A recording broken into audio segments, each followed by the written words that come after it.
অনেক ভুলে ভরা নামাজ, ভুলে ভরা আজান। কয়েকটা ভুল তুলে ধরছি, অল্পক্ষণের মাঝে শেষ করবো ইনশাআল্লাহ। 1 নাম্বার ভুল, আজানে শুরুতে দুরূদ পড়ে। এমন কিছু মসজিদ বাংলাদেশে আছে, আজানের শুরুতে আসসালাতু ওয়াসসালামু আলাইকা ইয়া রাসূলুল্লাহ। এটা বেদাত। আল্লাহর নবী দুজন সাহাবীকে আজান শিখাইছে, হযরত বেলাল, হযরত আবু মাহজুরা রাদিয়াল্লাহু তাআলা আনহুমা।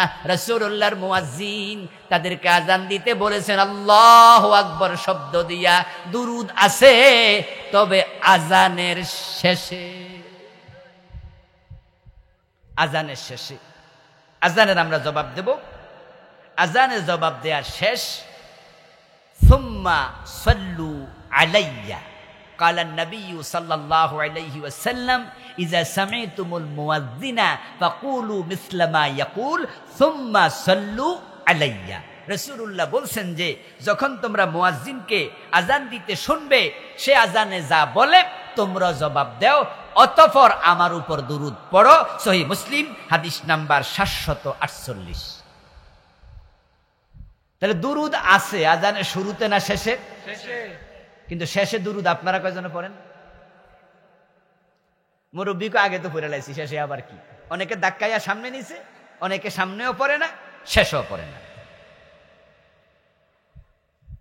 আজান যখন জবাব দেন তখন জবাবে ভুল। মুয়াজ্জিন বলবে আল্লাহু আকবার, আমরাও বলবো আল্লাহু আকবার। মুয়াজ্জিন বলবে আশহাদু আল্লা ইলাহা ইল্লাল্লাহ, আমরা তাই বলবো। মুয়াজ্জিন বলবে আশহাদু আন্না মুহাম্মাদার রাসূলুল্লাহ, আমরা কি বলবো? এখানে দুরূদ পাইলেন কই? ভুল।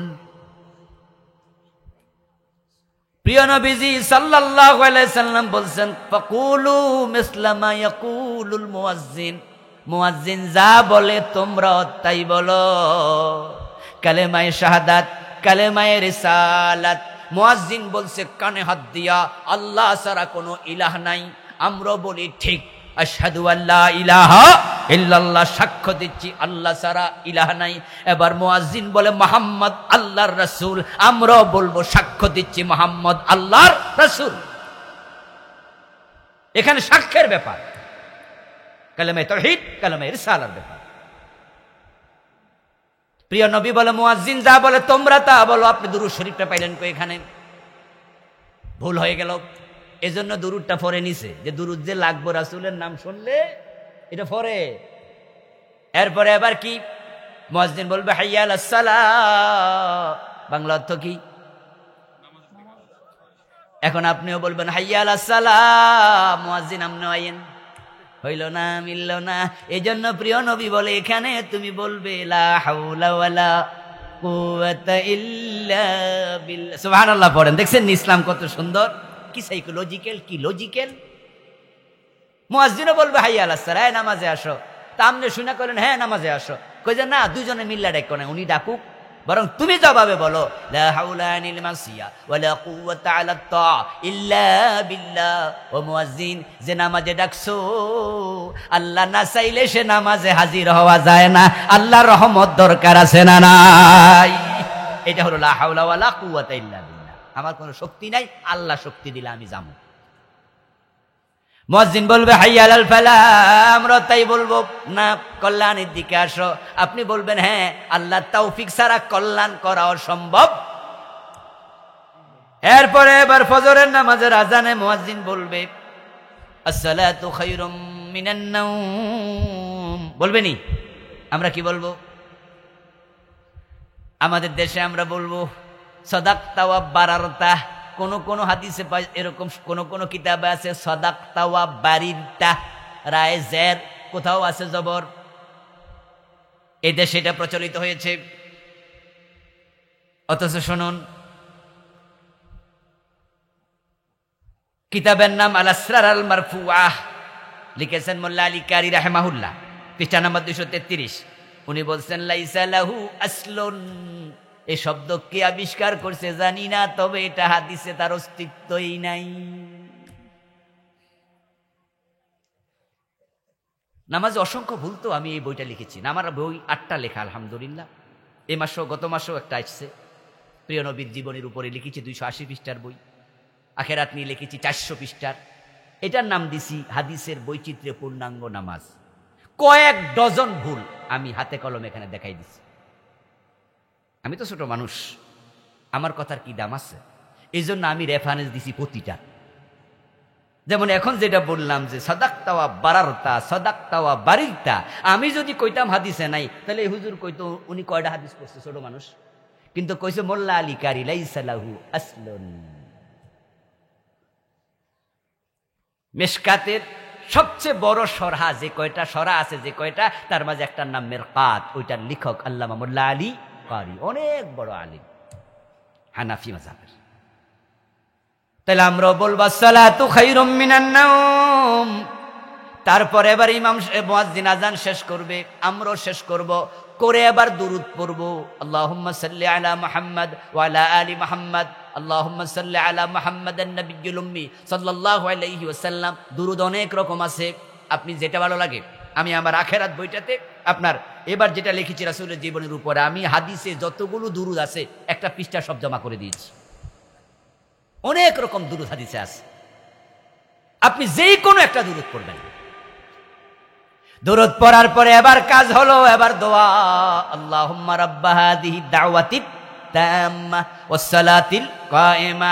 এই দোয়া করবেন, এটা হাদিস, রাসূলুল্লাহ দোয়া শিখাইছে। কিন্তু রাসূল ওই দোয়ায় হাত তুলেছেন এমন একটা দলিল নাই। এখন আমরা তো অনেকে হাত তুলি, তা আমি বলবো যে আচ্ছা, মসজিদে ঢোকার সময় দোয়া আছে না? আল্লাহুম্মা আফতাহলি, হাত তুলছেন নি?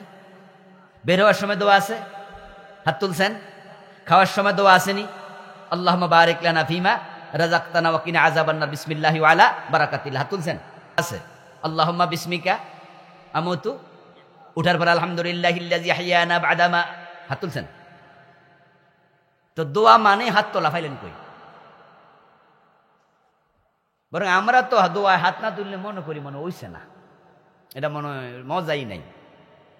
প্রিয় নবীজি মুহাম্মদ সাল্লাল্লাহু আলাইহি ওয়াসাল্লাম হাত তুলেছেন দোয়ায়, এমন কিছু হাদিস আছে, এগুলা ছিল বিশেষ মুহূর্তে, অকেশনালি, মাঝে মাঝে। আমরাও মাঝে মাঝে তুলবো, কোনো অসুবিধা নাই, কিন্তু সব জায়গায় হাত তুলতে হবে, এটা তো রাসূলের শিখানো পদ্ধতি। নামাজের শেষে বাংলাদেশে যদি হাত তুলা দোয়া না করে, অনেক মসজিদে চাকরিও হুজুরের, বরং এটা লইয়া প্রয়োজনে জিহাদ কইরা শহীদ হয়ে যায়।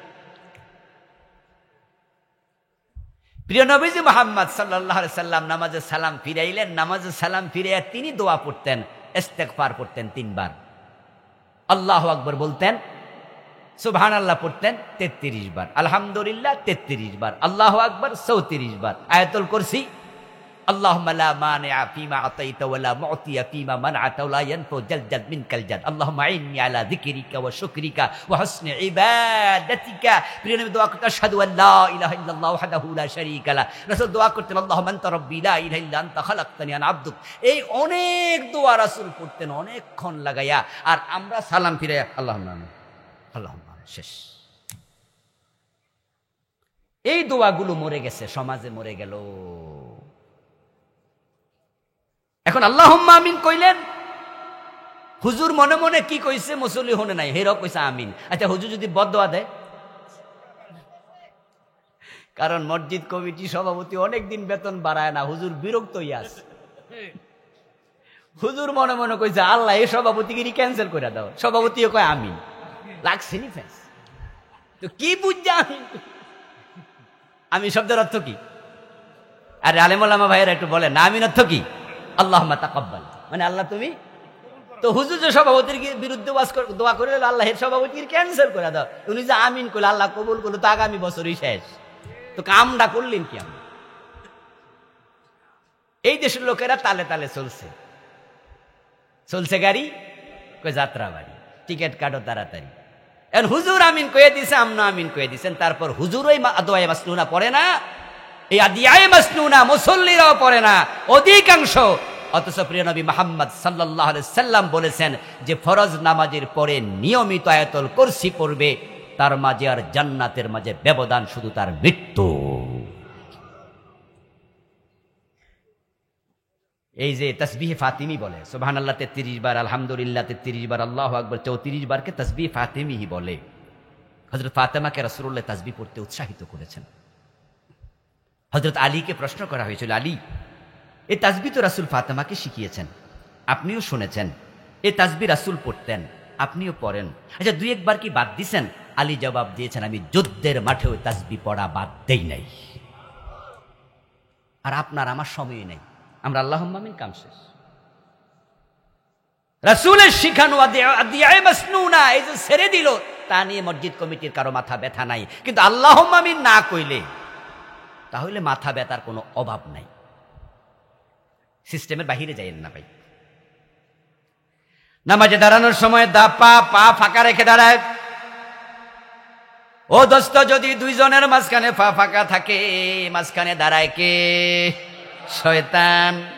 মুসল্লা দাঁড়ায় আল্লাহু আকবার বলে নামাজ শুরু হবে, কিন্তু বাংলাদেশে আল্লাহু আকবার বলে শুরু হয় না, ইন্নী ওয়াজ্জাহতু ওয়াজহিয়া লিল্লাযী, এটার নাম দিছে মুসল্লার দোয়া।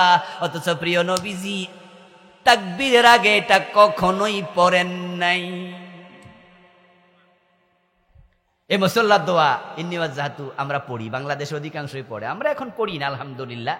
প্রিয় নবীজি পড়েছেন, হযরত আলী থেকে বর্ণিত হাদিস, সহিহ মুসলিম হাদিস নাম্বার 1689, হযরত আলী রাদিয়াল্লাহু তাআলা আনহু বর্ণনা করছেন, কানা রাসূলুল্লাহ সাল্লাল্লাহু আলাইহি সাল্লাম ইযা কামা ইলাস সালাতি কাব্বারা, রাসূল নামাজে যখন দাঁড়াতেন তাকবীর বলে আল্লাহু আকবার বলে শুরু করতেন, সুম্মা কালা ইন্নী ওয়াজ্জাহতু ওয়াজহিয়া লিল্লাযী, তারপরে এবার সানা হিসাবে পড়তেন, সুবহানাকাল্লাহুম্মা পড়তেন, আল্লাহুম্মা বাঈদ বাইনি ওয়া বাইনা খাতায়া কামা বা'আদতা বাইনাল মাশরিক ওয়াল মাগরিব, আরো অনেক সানা পড়তেন।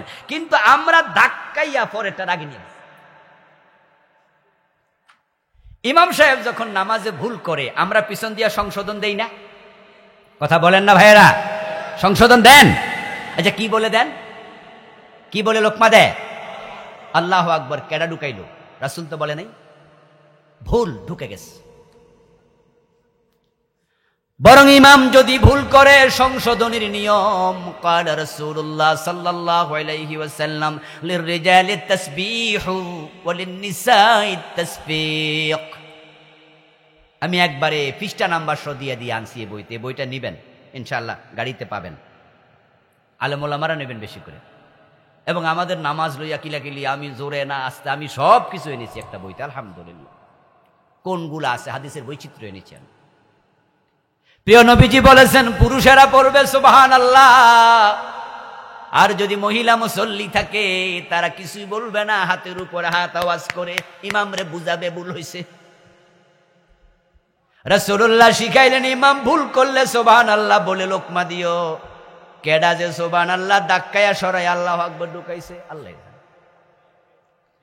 ছোটকাল থেকে শুনে আসছি, আমরা আল্লাহু আকবার বলে আসছি, রাসূলুল্লাহ এটা শিখায় নাই। আপনারা বলুন তো, প্রিয় নবীর আমলের বাহিরে যাওয়ার কি সুযোগ আছে? যাওয়া কি ঠিক হবে? কিন্তু আমরা তো দল বাইদা চলে গেছি। তারপরে আবার সেজদা দেওয়ার সময় অনেকের দেখবেন যে একবারে হাঁটু, একবারে কোনই পর্যন্ত মারি শোয় রাখে, বিশেষ করে মহিলারা। আমাদের বোনেরা মায়েরা যখন নামাজ পড়ে তখন তারা অনেকেই আঙ্গুলের আগা থেকে হাঁটু আপনার কি পড়ে কোনই পর্যন্ত মাটির মাঝে দিয়ে রাখে। পুরুষরা দেয় না, মহিলারা দেয়। অথচ এই বিষয়ে নারী পুরুষের আলাদা কোনো মাসআলাই নাই।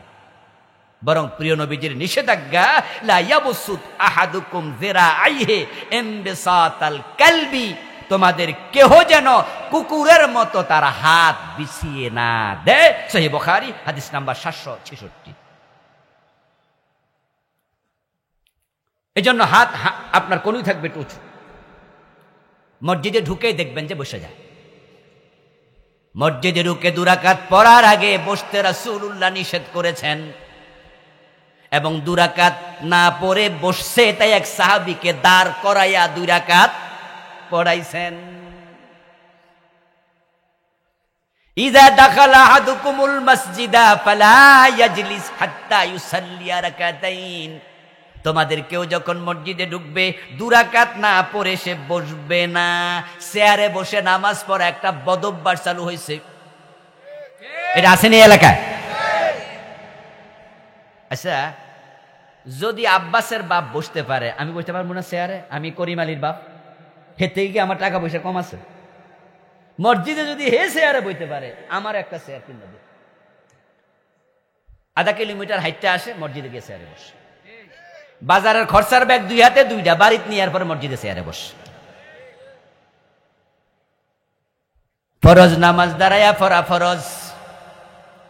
নামাজের মাঝে আর কান হাকাম 13 ফরজ, তার মাঝে একটা আছে কিয়াম করা, আসেনি? কুমু লিল্লাহি কানিতিন, দাঁড়িয়ে নামাজ পড়া ফরজ। যার বসার মতো ওজর নাই, দাঁড়িয়ে পড়ার সামর্থ্য আছে, সে বসে নামাজ পড়লে ফরজ নামাজ বাতিল। চাচা আপনি বসে নামাজ পড়লেন কেন? হুজুর চোখের অপারেশন করছি।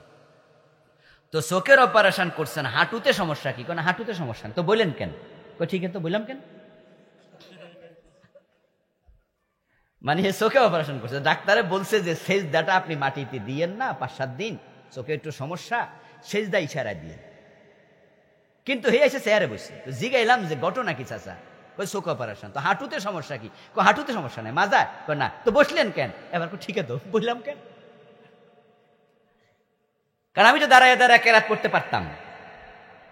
রুকুর সময় আমি হালকা ইশারা করতাম, সেজদার সময় আমি বসতাম, বসার পরে তারপরে যতটুকু পারি নুইতাম, তাহলে তো হয়ে যেত নাকি? সেজদা হবে 7 অঙ্গে, শুধু কপাল ঠেকানোর নাম সেজদা নয়। কালান নবী সাল্লাল্লাহু আলাইহি ওয়াসাল্লাম উমিরতু আন আসজুদা আলা 7 আদা। রাসূলুল্লাহ বলেন, আমি 7 অঙ্গের উপরে সেজদা করতে আদিষ্ট হয়েছি। 2 হাতের তালু, 2 হাঁটু, গণেন কয়টা হলো? 2 পায়ের আপনার ওই যে আঙ্গুলগুলা কত হলো? আর চেহারা কত? 7। নাক এবং কপাল একটা, 2টা একসাথে লাগা লাগবে। অনেকে দেখা যায় কপাল ঠেকা নাক তুলে রাখে, হবে না কিন্তু, এই 2টা মিলে একটা। এখন চোখে সমস্যা, তাই ডাক্তার বলছে আপনি ইশারায় সেজদা দিয়েন, কপাল ঠেকায়েন না। তাহলে বাকি আরো 6টা রয়েছে না? আপনি যে চেয়ারে বসলেন, হাঁটু তো লাগলো না, হাঁটু লাগানো তো ফরজ, এটাও তো 2টা। সুস্থ মানুষ পর্যন্ত বসে বসে নামাজ পড়ার প্রতিযোগিতা করছে, চেয়ারে বসবেনই না, মসজিদে চেয়ার রাখবেনই না, সরাই দেবেন। তবে হ্যাঁ 2-1টা রাখেন, কারণ এমন মানুষও আছে যার চেয়ারে না বৈশা দাঁড়াইয়া থাকতেই পারে না। এমন রুগী আমি পেয়েছি। আমার এক পরিচিত জন আছে, উনাকে দেখি হাঁটে চলে ভালো, কিন্তু উনি মসজিদে চেয়ারে বসে নামাজ পড়ে। তো একদিন আমি জিজ্ঞাসা করলাম, উনি আবার আলেম, তো যেহেতু আলেম মানুষ মাসালা তো জানে, আমি জিজ্ঞাসা করলাম যে হুজুর আপনি বসে বসে নামাজ পড়েন কেন? আপনি দেখি আমাদের সাথে অনেক হাঁটা চলা দৌড়াদৌড়িও করেন। উনি তখন জবাব দিল যে হুজুর আমি দাঁড়াইতে পারি না। বললাম আমি হাঁটলে আমার কোনো অসুবিধা হয় না, কিন্তু দাঁড়াইলে আমার পা কাঁপতে থাকে। অভিনব রোগ, আল্লাহ কতজনকে যে কত রোগ দিছে আমরা এটা জানি না। এখন যিনি দাঁড়াইয়াই থাকতে পারে না, এখন আমি তাকে বলবো আপনি মাটিতে বসে পড়েন, চেয়ারে নয়। কোথায় বসবেন? মাটিতে। প্রিয় নবী অসুস্থ অবস্থায় মাটিতে বসে পড়ছে না?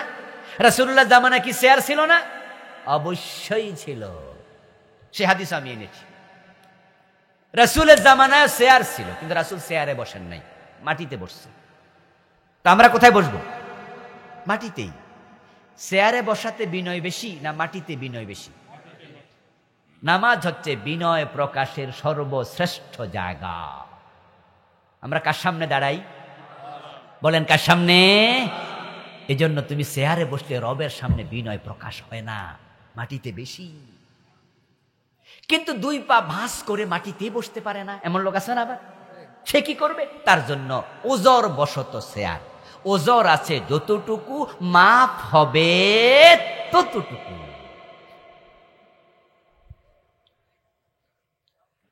ফজরের টাইমে মসজিদে ঢুকে দেখি মাঝে মাঝে জামাত চলে, পিছনে আবার সুন্নত চলে। অথচ রাসূলুল্লাহর নিষেধাজ্ঞা কে এই বদভ্যাস বাংলাদেশে ঢুকাইছে জানি না। হাদিসের 180 ডিগ্রি উল্টা চলছে মানুষ। অনেকেই কালা রাসূলুল্লাহ সাল্লাল্লাহু আলাইহি ওয়াসাল্লাম, সহিহ বুখারী মুসলিমের riwayat, ইযা উকিমাতিস সালাতু ফালা সালাতা ইল্লাল মাকতুবা, যখন ইকামত হয়ে যাবে ফরজ নামাজ ছাড়া কোনো নামাজ নাই। নিষেধ করলেন সাহেবুল্লাহি নবী মুহাম্মদ সাল্লাল্লাহু আলাইহি ওয়াসাল্লাম, আপনি কোন সাহসে সুন্নাত পড়ছেন একামত হয়ে যাওয়ার পরে?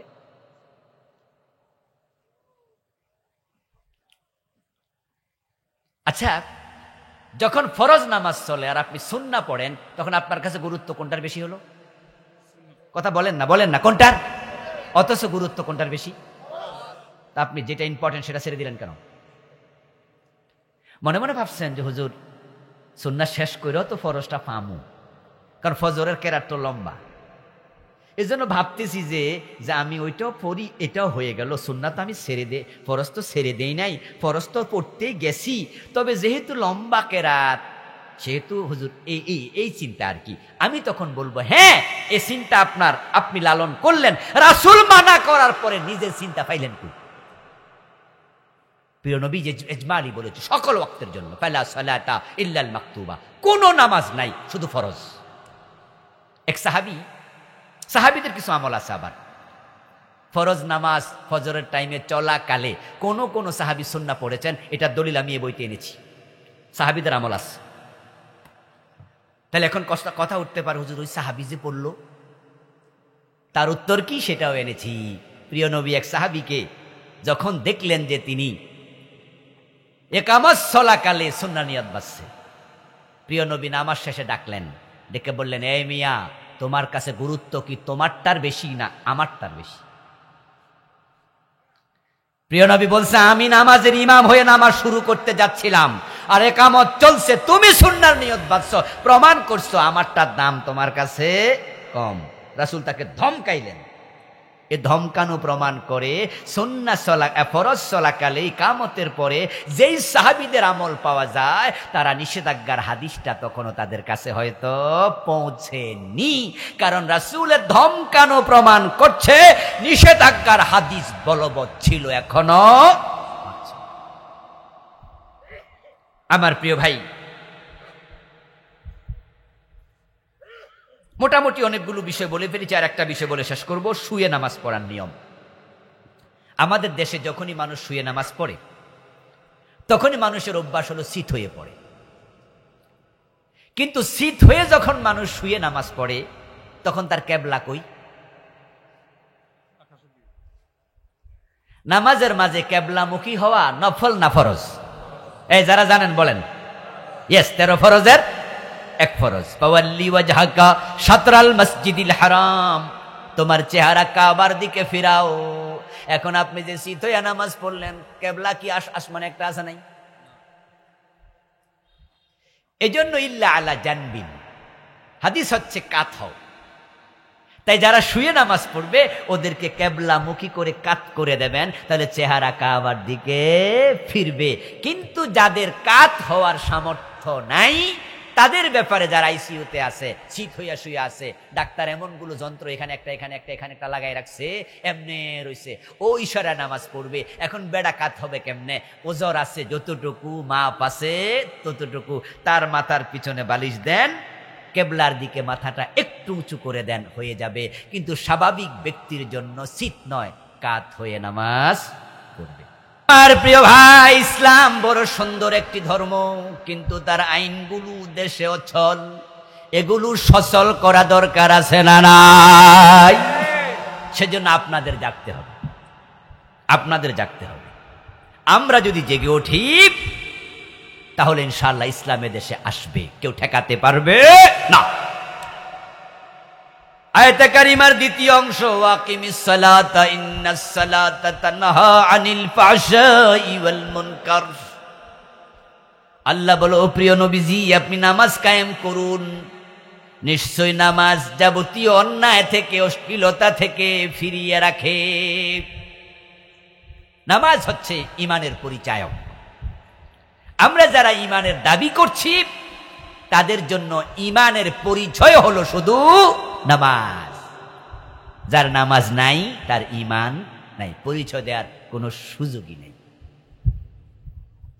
দেহের মাঝে মাথা যেমন, দিনের মাঝে নামাজ তেমন। দেহের মাঝে মাথা নাই, কল্লা কেটে ফেলে দিয়েছে নদীতে, এখন বডি কার চেনা যায় না। নিজের মাও সিনা কষ্ট। ঠিক যেই লোক নামাজবিহীন হাসরের ময়দানে উঠবে, সে নবীর উম্মত বলে রাসূল তাকে চিনতে পারবে না, আর রাসূল যাকে উম্মত বলে চিনবে না, সুপারিশও করবে না। আর রাসূলের সুপারিশ ছাড়া জান্নাত পাবেন কেমনে? প্রিয় নবীজি মুহাম্মদ সাল্লাল্লাহু আলাইহি ওয়াসাল্লামের জন্য বলছেন, মান তারাকা সালাতাম মুতাআম্মিদান ফাকাদ কাফারা। যে ইচ্ছা করে নামাজ ছেড়ে দেয় সে কুফরি করে, সে কাফের হয়ে যায়।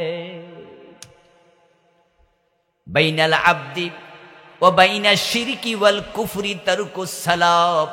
সহিহ মুসলিমের হাদিস, একজন ব্যক্তি মুমিন না কাফের মুশরিক, তার পার্থক্যকারী হলো শুধুই নামাজ, শুধুই নামাজ, শুধুই নামাজ।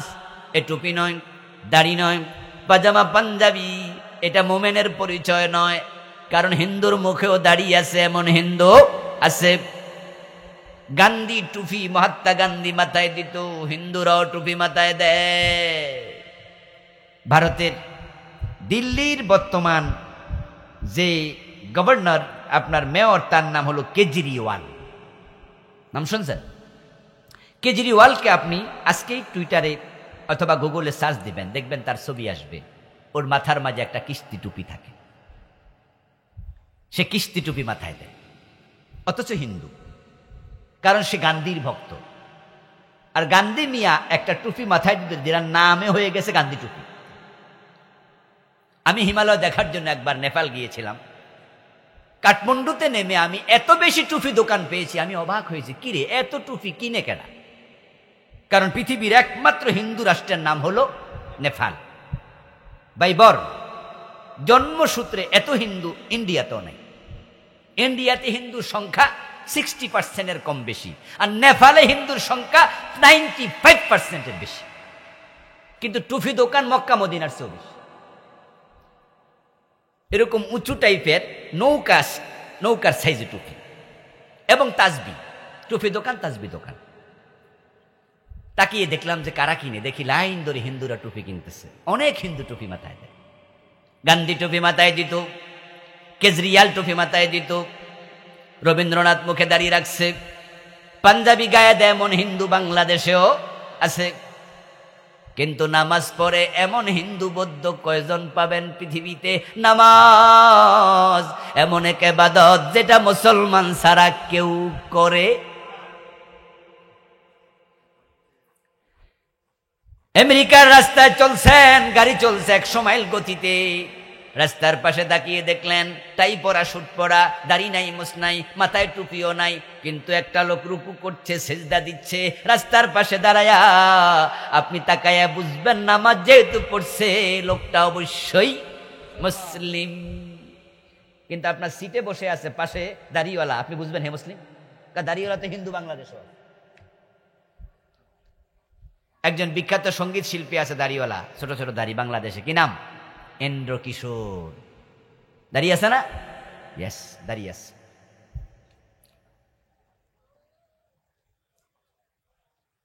নামাজ নাই, ঈমান নাই, যার কারণে নামাজ এমন এক ইবাদত যেটা মানুষের জীবন থেকে কোনো দিন আলাদা হয় না। রোজা আলাদা হয়, হজ আলাদা হয়, যাকাত আলাদা হয়, কিন্তু নামাজ আলাদা হবে না। আপনি অসুস্থ, ইসলাম বলবে রোজা পরে রাখো। কোরআন শরীফ আসেনি যে অসুস্থ হবে? ফামান কানা মিনকুম মারিদান আও আলা সাফারিন ফাইদ্দাতুম মিন আইয়ামিন উখার। অসুস্থ, রোজা পরে রাখো। গরিব, হজ লাগবেই না, যাকাত গরিব দিতেই হবে না। একজন মুমিন, আপনি গরিব হওয়াতে হজ বাদ লাগলো না, যাকাত বাদ লাগলো না, অসুস্থ, রোজা বাদ, পরে রাখেন। কিন্তু নামাজের মাসলা কি? দাঁড়াইয়া না পারলে বসে, বসে না পারলে শুয়ে, বাদের কোনো সিস্টেমই নাই।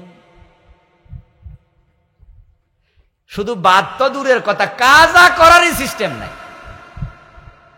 আপনি আইসিইউতে আছেন, ডাক্তার আপনাকে এমনি শোয়া রাখছে, হুশ আছে, নামাজে রক্ত হয়েছে, মাসালা কি? মাসালা হলো আপনি তখনও নামাজ পড়তে হবে, কাজার অনুমতি তখনও নাই। হুঁশ আছে যতক্ষণ নামাজ ফরজ, হুঁশ যদি থাকে, উরি বাবা রি বাবা, এমন এক বিধান নামাজ। সাল্লি কায়েমা ফাইন লাম তাস্তাতি ফাকায়দা ইল্লা আলা জানবিন। প্রিয় নবীজি সাল্লাল্লাহু আলাইহি সাল্লাম বলেন, দাঁড়ায় নামাজ পড়ো, পারো না বসে, পারো না শুয়া, ইশারায় পড়ো। এমন আগুন লাগছে পুরা বডি পুড়ে গেছে, ডাক্তার একবারে প্লাস্টার করতে করতে প্যাকেট বানাইয়া ছেড়ে দিয়েছে, এখন হাসপাতালে আছেন, নামাজের টাইম হয়েছে। মাসালা কি? মাসালা হলো তাকে পশ্চিম দিকে পা দিয়া, পূর্ব দিকে মাথা দিয়া, একটু হালকা বালিশ দিয়া মাথাটা উঁচু করে দাও, এবার ইশারায় নামাজ পড়বে। কিন্তু ওযু করবে কেমনে? বডিতে প্লাস্টার। ইসলাম বলে ওযু না পারলে তায়াম্মুম করো, কিন্তু নামাজ মাফ।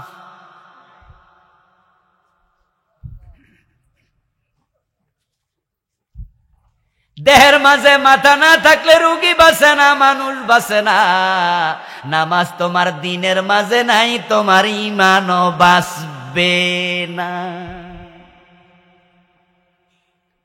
রওনা দিলেন, যাবেন সেন্ট মার্টিন দ্বীপ দেখবেন, টেকনাফ হয়ে লঞ্চে উঠলেন, চলে গেল আস্তে করে লঞ্চ আপনাকে নিয়ে। আধা ঘন্টা 1 ঘন্টা পরে দেখবেন ডানে বামে সামনে পিছে বঙ্গোপসাগরের পানি ছাড়া আর কিছু নাই। গেছেননি আপনারা সেন্ট মার্টিনে? 2-1 জন আছেন নি? না জানি না, যে হাত তোলেন কে কে দেখি। ওরে বাবা রে, হাত তোলা লাগবো না, অনেক শৌখিন মানুষ এখানে আছে। আমার বন্ধু, ওখানে যদি হঠাৎ ঘূর্ণিঝড় শুরু হয়, এমন জায়গায় গেলেন ডানে বামে পানি, হঠাৎ করে ঘূর্ণিঝড়ে নৌকা গেল ডুবে, লঞ্চ ডুবে যায়। হয় না? হয়নি, লঞ্চ ডুবে। সাঁতার কাটছেন, বাঁচার জন্য যুদ্ধ চলছে, কিন্তু কোন দিকে উঠবেন জানেনি না, ফার কোন দিকে, চারদিকে তো পানি, আন্দাজ যা সাঁতারারি। এখন সাঁতার কাটা অবস্থা, চোখ পড়লো সূর্যের দিকে, আসরের টাইম চলে যায়, মনে পড়লো আসর তো করি নাই। মাসালা হলো, যদি হুঁশ থাকে সাঁতার কাটতে কাটতে সেখানেও নামাজ পড়ো, তখনও মাফ নাই, মাপের কোন সিস্টেম।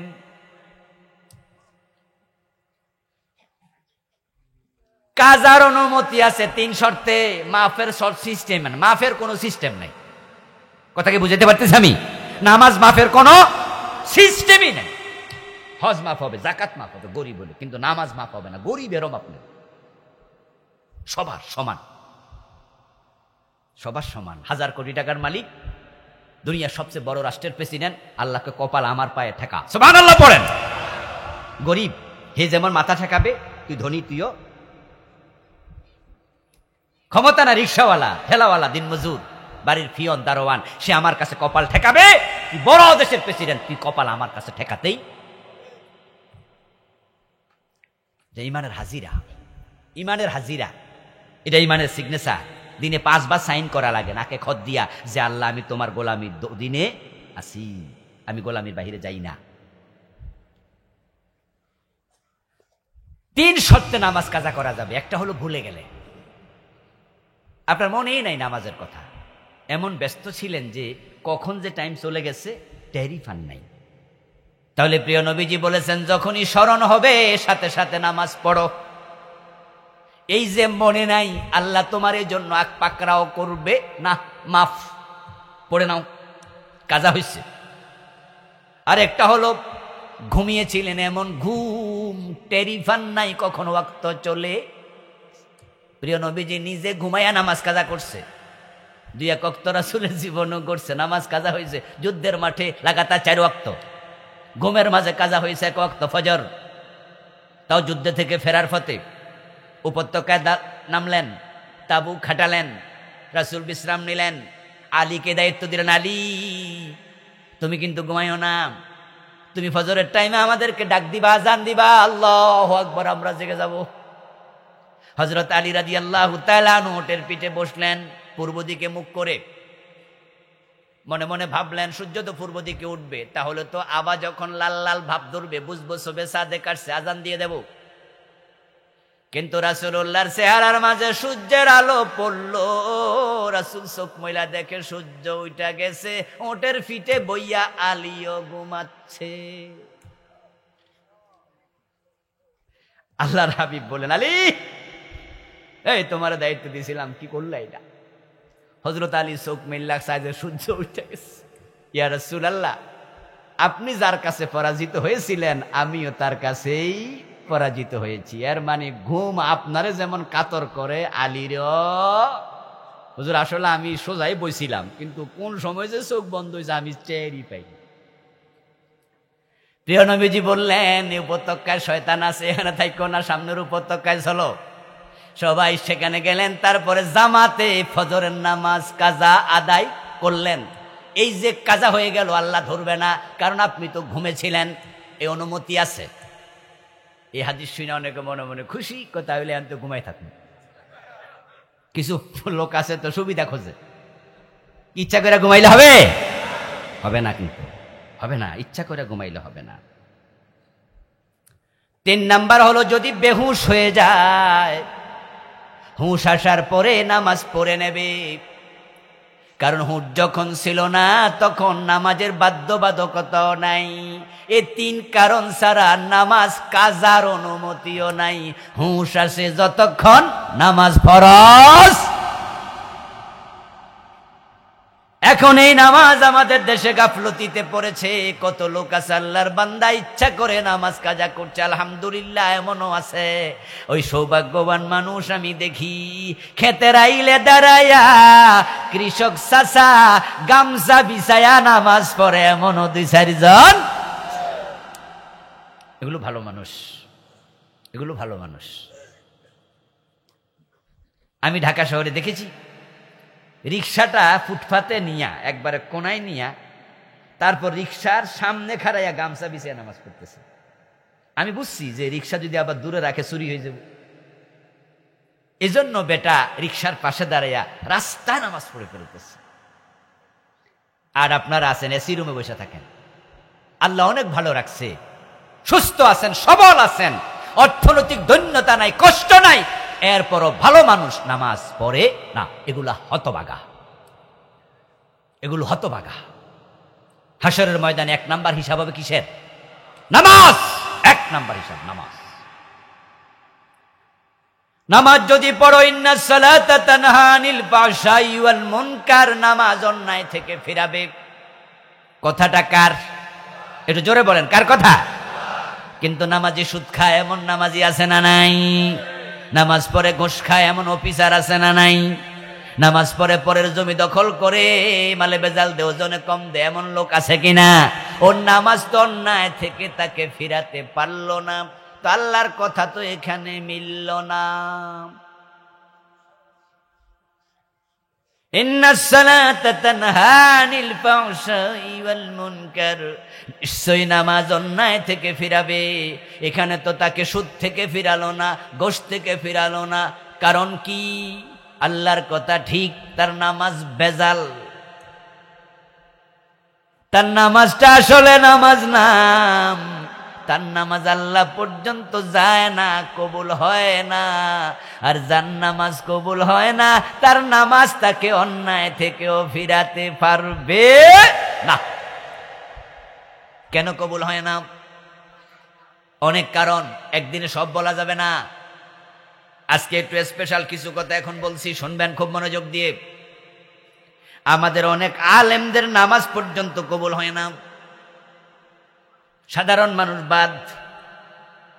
কারণ আমল কবুল হওয়ার জন্য শর্ত হলো আমল রাসূলের সাথে মিলতে হবে। সাল্লু কামা রাআইতুমুনি উসাল্লি খুযু আন্নী মানাসিকাকুম। ইবাদত রাসূলের সাথে না মিললে আল্লাহ নেয় না, বাদ। কত লোকের নামাজ আল্লাহ মুখের উপর ফিকে মারে, যা তোর নামাজ আমার দরকারই নাই। আমি এমন আলেমও দেখেছি তাড়াহুড়া করে নামাজ পড়ে রুকু থেকে সোজা হয়ে খাড়ায় না, 2 সেজদার মাঝে বসে না, টুকটুক করে সেজদা দেয়। রমাদানে আপনাদের এলাকার মসজিদে এমন হুজুর আছে না নাই? 20 রাকাত তারাবি 18 মিনিটে শেষ। হুজুরের নামাজের গতি কনকট বিমানের চেয়েও বেশি।